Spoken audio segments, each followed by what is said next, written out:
السلام علیکم ګرانو دوستانو انشاءالله چې تاسو به ټول روغ جوړ او ارام وئ. بیا هم ستاسو دوست ستاسو ملګری لطیف مهربان یم.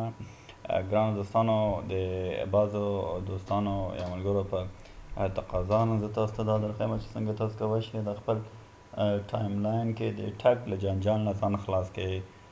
څنګه چې تاسو پوهېږئ ډېر دوستان د موږ ملګري دي که نه چې موږ نه غواړو اما دوی موږ په زور په خپل عکسو کې ټګ کړي. صحیح دی؟ نو له هر څه د مخه څنګه چې همیشه تاسو ته وایم تاسو یو مهرباني وکړئ د ما پیج لایک کړئ تر څو ما هر ویډیو چې زه ډکوم د هغه نه تاسو په وخت سره خبر شئ. او له دې سره سره که تاسو بل نیکي وکړئ او د ما دا یوټیوب چینل سبسکرایب کړئ تر څو هر ویډیو چې زه اپلوډوم د هغې نوټیفیکیشن تاسو ته درشي او تاسو له هغې نه ګټه پورته کوئ. صحیح ده؟ ته تاسو راځئ سبسکرایب کوئ. صحیح دی؟ نو راځو دوستانو دې ته چې څنګه به له دې جنجال د دې ټګ جنجال نه که نه موږ نه غواړو اکثره وخت خو دوستان دي د افغانستان موږ افغانان ورونه دي نو لږ سرزوره دي په زوره دي ټګ کوي په یو عکس کې. البته ته نه غواړې خو دوی دې ټګ کوي.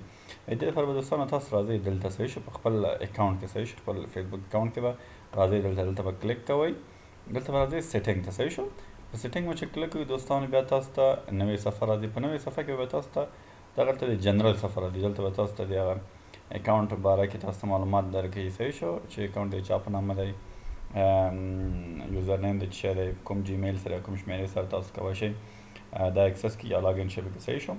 هغه نه بعد موږ چې چیرې کار دی هغه دی په نامه د ټایم لاین اینډ ټګینګ. صحیح شو. ټایم لاین او ټګینګ سره د موږ کار دی. دلته تاسو وګورئ دوستانو اول آپشن ته تاسو وګورئ who can post on your timeline. دلته لیکلي چې څوک تاسو په ټایم لاین باندې یعنې تاسو په فیسبوک کې څوک پوسټ کولی شي. دلته تاسو وګورئ ما څه انتخاب کړي only me.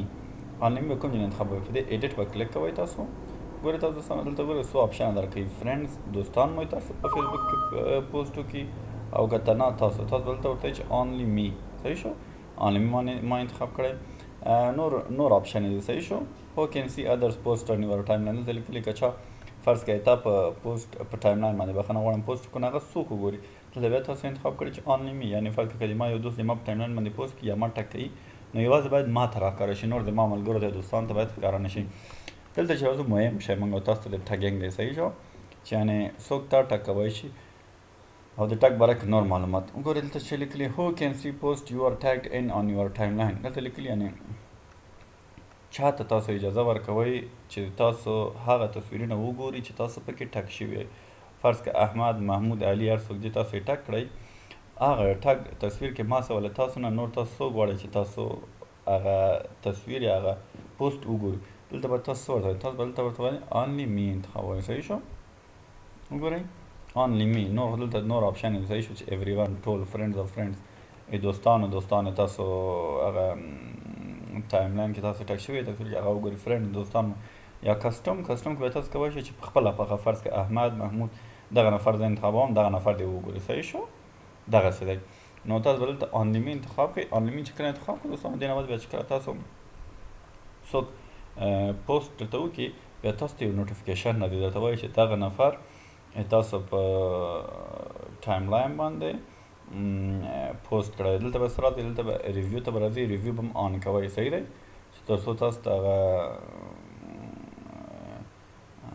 پوسټ چې راځي هغه باندې تاسو خبر وئ چې یو پوسټ ملګري تاسو په یو پوسټ کې خپل یو ملګري تاسو په پوسټ کې ټګ کړی یی تر څو تاسو له هغه نه باخبر اوسئ خبر شئ. څه شو.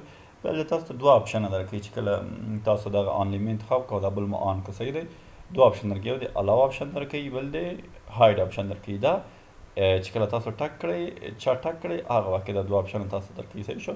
بیا به تاسو که چیرې خوښ مو شه. صحیح شو. یو تصویر دی ډېر ښه تصویر تاسو خوښ شو تاسو به هغه الاو کوئ. چې الاو مو که بیا تاسو په ټایم لاین کې چا چې ټګ کړي وي هغه تصویر د تاسو ټول ملګري یا دوستان مو کتلی شي او که چیرې هاید مو که بیا هېڅوک یې نه شي کتلی. صحیح شو. بیا څوک یې تاسو هغه تصویر کې تاسو ټګ شوي تاسو نه شئ کتلی. ښه ګران دوستانو انشاءالله چې د ټګ د مشکل نه به تاسو ځان خلاص کړئ له دې ویډیو سره او تاسو به له دې ویډیو نه څه زده کړي وي.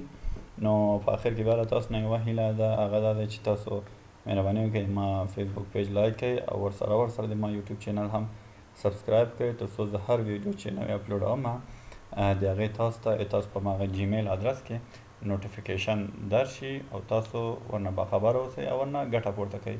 دوستان انشاءالله زه به تاسو ته یو 5 شپږ نور ویډیوګان هم د فیسبوک د بعضې ټریک او بعضې مسایلو باره کې درته ښیم.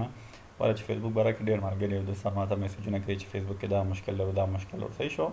نو یعنې انشاءالله زه به تاسو ته فیسبوک باره کې نور ویډیوګان هم شیر کوم څو تاسو ښه مکمل پوه شئ چې څنګه فیسبوک کې کوم مشکلان سره تاسو مخ کېږي هغه څنګه حل کوئ. او که تاسو کوم مشکل لرئ فیسبوک باره کې تاسو کولی شئ چې هغه ماته میسج کړئ فیسبوک پیج ته میسج کړئ یا همدلته ویډیو لاندې کامنټ وکړئ صحیح شو. او که چېرې که ټویټر کې هم کولی شئ ماته میسج کړئ که انسټاګرام کې هغه کې ماته کولی شئ میسج وکړئ. یعنې هر لار تاسو چې اسان وي هماغه لار نه تاسو کولی شئ ماته میسج کړئ. زه به انشاءالله په خدمت کې یم. تر بیا دوستانو چې بله ویډیو راکوم نو تاسو ټول په خدای سپارم. ښه وخت ولرئ. د خدای په امان.